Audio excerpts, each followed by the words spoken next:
Hello everyone! In today's video, we dive into the latest article by Dr. Turki Faisal Al-Rasheed, published in Arab News. Titled is A Calculated Long-Term Approach. Before we begin, let me introduce the author, Dr. Turki Faisal Al-Rasheed, a Saudi businessman, academic, and thought leader.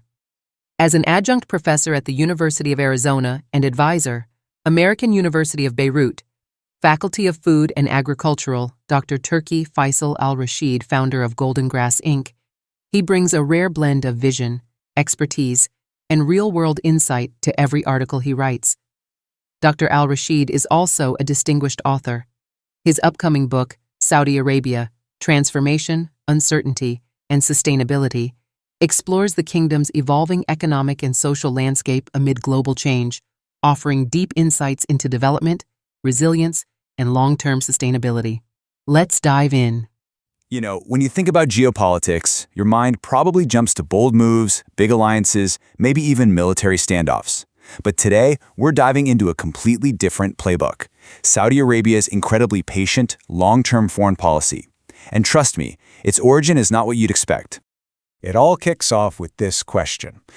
What on earth could a pattern on a stock chart, something traders look at every single day, possibly have to do with the high-stakes world of international relations? Well, turns out, a lot. And it's the absolute key to understanding a strategy that's quietly reshaping the entire Middle East. All right, so to kick this off, we're not starting in a royal palace or a war room. Nope, our journey begins on the floor of a stock exchange.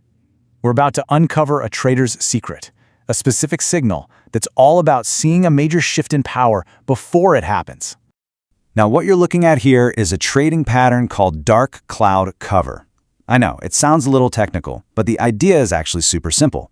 Just imagine a stock price shooting up. That's the big green candle. But then, the very next day, a red candle shows up and erases a huge chunk of those gains. For a trader, that's a massive red flag. It shouts that the upward momentum is running out of gas, the party's losing steam, and the power dynamic is about to flip. And that right there, that's the whole mindset. A smart trader who spots this pattern doesn't just jump in and start shorting everything. No way. It's a signal to pause, to watch, to wait. It tells you that the best move might be to do nothing, because the big, dominant force seems to be tiring itself out. It's all about that strategic patience. Okay, so how in the world does this trader's mindset translate to geopolitics? Let's take that exact same logic, that idea of patience and restraint, and scale it up to a much, much bigger stage. See, that kind of disciplined patience, that knack for recognizing when a rival is stretching themselves too thin, well, that's not just a good way to make a buck in the market. It can also be an incredibly powerful tool for a country trying to navigate a world full of giants. And boom, here it is. This is the big aha moment. Dr. Turki Faisal Al-Rasheed calls this Saudi Arabia's dark strategy.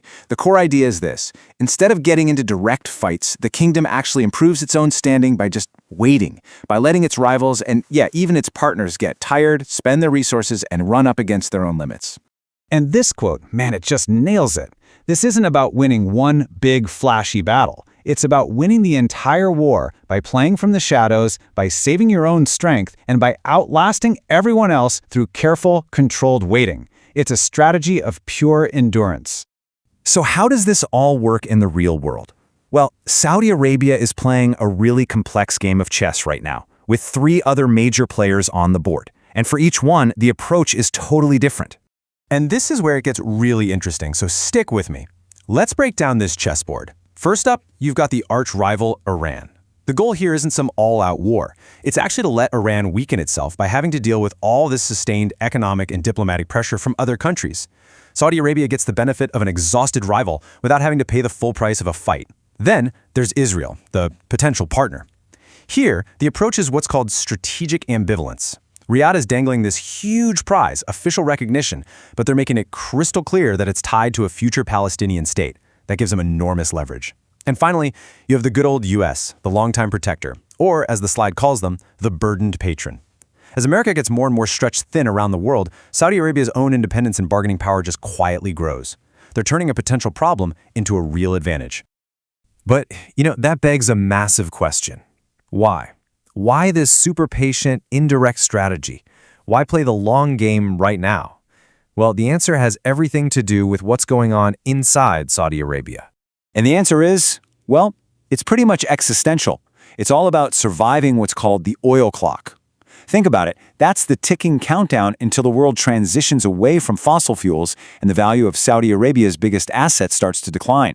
The kingdom is literally in a race against time to completely remake its economy before that clock runs out. And just look at this. They are making incredible progress. This chart is the engine of their Vision 2030 plan. For the first time in modern history, non-oil activities make up the majority of the country's economy, at 52%. This isn't some far-off dream. This is a massive transformation happening right now. And for it to work, they absolutely need regional stability. And to really get a sense of the mind-blowing ambition here, look at this number. Their original goal was 100 million tourists a year. Well, they didn't just meet that goal. They smashed it, years ahead of schedule. So they set a new one, 150 million tourists annually by 2030. That is what the dark strategy is all about protecting, the stable, quiet environment they need for this colossal national project to actually succeed. So when you pull it all together, you realize the dark strategy isn't just some clever foreign policy trick. It is the kingdom's great gamble. It's a calculated, incredibly high-stakes bet on its own future. And let's be clear, it's a bet with some very, very real risks. For one, a bigger war in the region could easily spill over and hit the very infrastructure they're trying to build. A conflict could also scare off all the foreign investment they desperately need for giant projects like NEOM. And of course, there's always the chance that one of the other players, Iran, Israel, the US, makes a bad move, miscalculates, and starts a crisis that spirals out of anyone's control. But if this huge gamble pays off, the lesson here is pretty profound. This whole dark strategy could become a brand new playbook for how medium-sized countries can do more than just survive. They can actually thrive in a world dominated by huge, competing superpowers. The whole idea is to outlast and outmaneuver the giants by letting them wear themselves out. Which leaves us with one final big question to chew on. In a world that feels like it's in constant crisis, where strength is almost always measured in military power and aggressive action, could it be that patience, that strategic, controlled waiting, could that actually be the new superpower? Conclusion. As we conclude this discussion, we return to the vision expressed by Dr. Turki Faisal Al-Rasheed, a vision rooted in clarity, innovation, and a deep commitment to shaping a more stable and interconnected future. For the full article, you can find the complete details in the description below, or visit www.arabnews.com. And if you need it full story about, and to learn more about the author, visit www.tifrashi.org. If this video gave you insight or inspired your thinking, don't forget to like, share, and subscribe for more discussions like this. Thank you for watching. Stay informed, stay curious, and see you in the next video.